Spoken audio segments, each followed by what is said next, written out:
Bienvenue pour cette nouvelle séquence de paroles de la vie éternelle avec Marc Joseph. Nous sommes aujourd'hui le 7 août. 7 août 2023, un jour de grâce avec Jésus-Christ, un jour de bénédiction. Un jour pour lequel je t'invite à entendre cette voix de Jésus-Christ qui te dit aujourd'hui, je suis avec toi tous les jours jusqu'à la fin du monde. Je suis avec toi tous les jours jusqu'à la fin du monde. C'est la parole de Jésus pour toi ce matin. 7 août 2023, Jésus te dit, je suis avec toi tous les jours jusqu'à la fin du monde. Et si Jésus est avec toi, eh bien, j'ai envie de te dire, pas de panique. Hein? Quels que soient les événements qui vont se passer, quels que soient les événements qui vont se dérouler dans cette journée, dans ta vie, Jésus est avec toi. Si Jésus est avec toi, la victoire est avec toi. La grâce est avec toi. La toute-puissance de Dieu t'accompagne durant cette journée. Jésus l'a dit. Moi, je le crois. Et je ne connais pas ce qui va t'arriver aujourd'hui. Je ne connais pas les événements que tu vas avoir à vivre. Mais je connais une chose. Jésus-Christ a dit, il est avec toi tous les jours, jusqu'à la fin du monde. Donc, aujourd'hui, il est avec toi pendant les 24 heures de la journée. Il faut que tu en tiennes compte. Il faut élever ton âme dans la prière. Il faut croire, il faut espérer en Jésus-Christ. Ainsi, tu deviendras fort. Fort, pas fort parce que tu as des gros bras, mais fort parce que tu as la foi. L'apôtre Jean va dire, dans sa lettre, au chapitre 5 de sa première lettre, la victoire qui triomphe du monde, c'est notre foi. Deviens fort, deviens un homme fort, une femme forte, puissante, avec ta foi. Deviens victorieux, victorieuse, avec ta foi. La victoire qui triomphe du monde, c'est notre foi, c'est ta foi. Alors, réalise pleinement dans ta foi que Jésus-Christ est avec toi et sois vainqueur dans toutes les circonstances. Souviens-toi, n'oublie pas que seul Jésus te donne la victoire et sa présence est permanente dans ta vie selon sa promesse. Nous allons continuer notre lecture dans l'évangile de Marc, chapitre 11. Hier, nous avons parlé de cette puissance de la foi, de ce pouvoir de la foi dont Jésus a montré la preuve à ses disciples face à ces figuiers desséchés. Et Jésus va leur dire, Marc 11, verset 24, il dit, c'est pourquoi je vous dis, tout ce que vous demanderez en priant, croyez que vous l'avez reçu et vous le verrez s'accomplir. Amen. Merci Seigneur Jésus. Et Jésus va ajouter quelque chose de très important, d'une extrême importance qui est liée à ce pouvoir de la foi. Parce que Jésus sait bien, si nous ne maîtrisons pas aussi cette dimension dans la vie avec lui, eh bien, nous pouvons avoir une grande foi, mais ce sera une foi complètement paralysée. Une grande foi paralysée ne sert à rien, ne connaîtra pas la victoire. Marc chapitre 11, verset 25, Jésus dit, « Et lorsque vous êtes debout, faisant votre prière, si vous avez quelque chose contre quelqu'un, pardonnez, afin que votre Père qui est dans les cieux vous pardonne aussi vos offenses. Mais si vous ne pardonnez pas, votre Père qui est dans les cieux ne vous pardonnera pas non plus vos offenses. » Jésus parle de la foi. Et il parle tout de suite. Et Jésus n'a pas séparé ces paroles-là de son discours sur la foi. Il dit, c'est pourquoi je vous le dis, tout ce que vous demanderez en priant, croyez que vous l'avez reçu et vous le verrez s'accomplir. Et il a mis « et ». Le « et » là, c'est une conjonction qui relie les deux choses. Et lorsque vous êtes debout faisant votre prière, si vous avez quelque chose contre quelqu'un, pardonnez. Tout ce que vous demandez, croyez que vous l'avez reçu, et surtout aussi, lorsque vous êtes debout en train de prier pour demander quelque chose que vous croyez avoir reçu, si vous avez quelque chose contre quelqu'un, pardonnez, afin que votre Père qui est dans les cieux vous pardonne aussi vos offenses. Car Jésus sait bien que le non-pardon, c'est un élément qui paralyse l'action de votre foi. D'ailleurs, dans la prière, dans le modèle de prière que Jésus nous a donné, notre Père qui es aux cieux, que ton nom soit sanctifié, que ton règne vienne, que ta volonté soit faite sur la terre comme au ciel. Il dit, donne-nous aujourd'hui notre pain quotidien. Il ajoute aussi tout de suite, pardonne-nous nos offenses. Si nous pardonnons, comme nous aussi, nous pardonnons à ceux qui nous ont offensés. Il n'y a pas de prière efficace sans un pardon total accordé à ceux qui t'ont fait du mal. Je répète, il ne peut pas avoir de puissance dans ta foi autant que tu ne pardonnes pas à ceux qui t'ont fait du mal. Car l'exaucement de ta prière, ce n'est pas par rapport à tes mérites, c'est par rapport à la grâce que le Père t'a fait au travers de Jésus-Christ.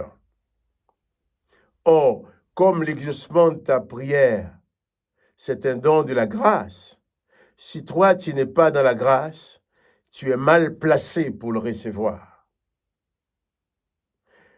L'endroit où le Père donne l'exaucement de la prière, c'est dans la grâce. Il faut que tu sois dans la grâce. Quand tu es dans la grâce, tu as reçu le pardon de tes péchés et tu accordes aussi le pardon des péchés des autres qui t'ont fait du mal. Si tu ne pardonnes pas, il est bien, Jésus a bien dit, mais si tu ne pardonnes pas, votre Père qui est dans les cieux ne vous pardonnera pas non plus. Le Père accorde le pardon à tous. Mais il y a cette condition-là. Le pardon du Père est acquis pour toi, à condition que toi aussi tu pardonnes à ceux qui t'ont fait du mal. Si tu dis que tu as du mal à pardonner, cela veut dire que tu as du mal à recevoir le pardon du Père. Si tu dis que tu as du mal à pardonner, tu acceptes d'avoir du mal à pardonner, c'est que tu as du mal à recevoir l'exaucement de tes prières. Ce mal que tu as à pardonner, tu as le même mal à recevoir de Dieu. Tu as le même mal à recevoir le pardon. Tu as le même mal à être pardonné. Ce n'est pas le Père qui ne te pardonne pas, c'est toi qui ne te places pas à l'endroit de la grâce. Si tu ne fais pas grâce aux autres, tu ne reçois pas la grâce. Mais quand tu reçois la grâce, tu es rempli de cette grâce, et bien tu déverses cette grâce aux autres. Le Père nous donne la grâce. Jésus-Christ nous donne cette dimension de la grâce. Ce n'est pas une grâce à garder pour nous. Il nous fait grâce, afin que nous fassions grâce aux autres. J'insiste dessus. Si toi-même, tu ne pardonnes pas à ceux qui t'ont fait du mal, tes propres péchés à toi ne sont pas pardonnés non plus, donc tu ne peux pas recevoir l'exaucement de ta prière, puisque ce non-pardon, cette grâce non accordée, paralyse ta foi. J'insiste dessus. Puisque Jésus dit, c'est pourquoi je vous dis, tout ce que vous demandez en priant, croyez que vous l'avez reçu et vous le verrez s'accomplir. Et lorsque, ça va avec, et lorsque vous êtes debout faisant votre prière, si vous avez quelque chose contre quelqu'un, pardonnez, afin que votre Père qui est dans les cieux vous pardonne aussi vos offenses. Le péché que vous n'avez pas pardonné à l'autre est retenu pour toi, puisque tu gardes ces péchés en toi. Tu gardes le mal qu'on t'a fait comme un point, un élément de condamnation pour l'autre, eh bien, il est aussi un élément de condamnation pour ta propre personne. À chaque fois que tu condamnes quelqu'un, la personne n'est pas condamnée tout seul, tu es condamné avec elle. À chaque fois que tu refuses le pardon à quelqu'un, tu ne refuses pas le pardon seulement à cette personne, tu refuses le pardon à toi aussi. Parce qu'en refusant le pardon, en refusant d'accorder le pardon à l'autre, tu refuses aussi de recevoir le pardon que le Père t'accorde. Car le texte dit, si vous ne pardonnez pas, votre Père qui est dans les cieux ne vous pardonnera pas non plus vos offenses. Et si tu n'es pas pardonné, tu n'es pas en position de recevoir l'exaucement de ta prière.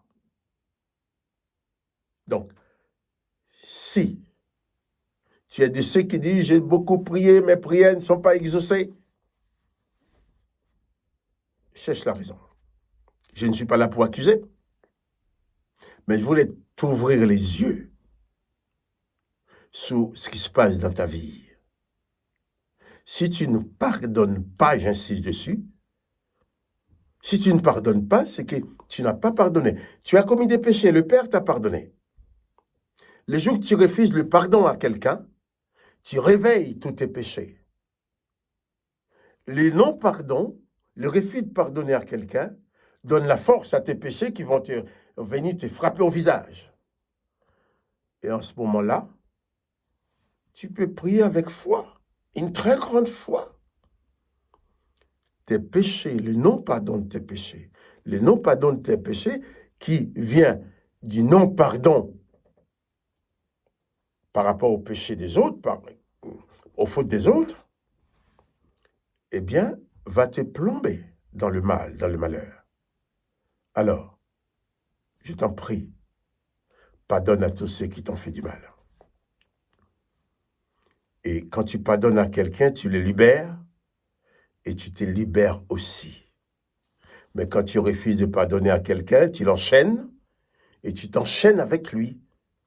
La chaîne que tu utilises pour enchaîner celui qui t'a fait du mal, plus tu l'enchaînes, plus toi tu es enchaîné avec lui, vous êtes dans la même chaîne. Donc brise la chaîne pour libérer l'autre et libérer ta personne. Que le nom du Seigneur Jésus soit béni. Que toi aussi tu sois béni. J'insiste. Cette vidéo est un peu plus longue que les autres. Mais je voulais insister pour te dire. Libère ta foi en accordant le pardon à tous ceux qui t'ont fait du mal. Et ta foi deviendra puissante. Parce que tous tes péchés à toi sera aussi pardonné. Souviens-toi, n'oublie pas que Jésus-Christ est avec toi. Si Jésus-Christ est avec toi, il est avec toi dans la plénitude de sa grâce. Si Jésus-Christ est avec toi, c'est que tu vas devenir comme lui un distributeur de la grâce. Si Jésus-Christ est avec toi, c'est que tu vas devenir comme lui un promoteur de la grâce. Mais jamais de condamnation. Ainsi, ta foi sera puissante. Et quand tu pries, ta foi te sauvera, comme pour Bartimée, comme pour les autres. Que le nom de Jésus soit béni. Que toi aussi, tu sois béni. Et je te redis ce que j'ai dit hier. N'oublie pas de liker la vidéo. Si tu n'es pas encore abonné, abonne-toi. Et n'oublie pas de cliquer avec ton doigt pour dire, avec ton pouce, là, tu me donnes un coup de pouce en cliquant, pour dire j'aime cette vidéo, qui va permettre à YouTube de le proposer à d'autres personnes. Et puis, tu vas cliquer que tu aimes, puis tu vas donner des coups de pouce, tu vas donner un coup de pouce à la publication de cette vidéo. Donne ce coup de pouce-là, que d'autres personnes en cliquant avec le pouce que tu aimes. N'oublie pas de le faire. Et n'oublie surtout pas que Jésus-Christ est avec toi tous les jours jusqu'à la fin du monde. Souviens-toi et n'oublie jamais cela. N'oublie jamais non plus de pardonner à tous ceux qui t'ont fait du mal pour que toi tu sois libre de leurs fautes. Que le nom de Jésus-Christ soit béni. Que toi aussi, tu sois pleinement béni dans la grâce. Moi, Marc-Joseph, je suis installé dans la grâce. Et je te dis, à demain, pour une autre séquence des paroles de la vie éternelle.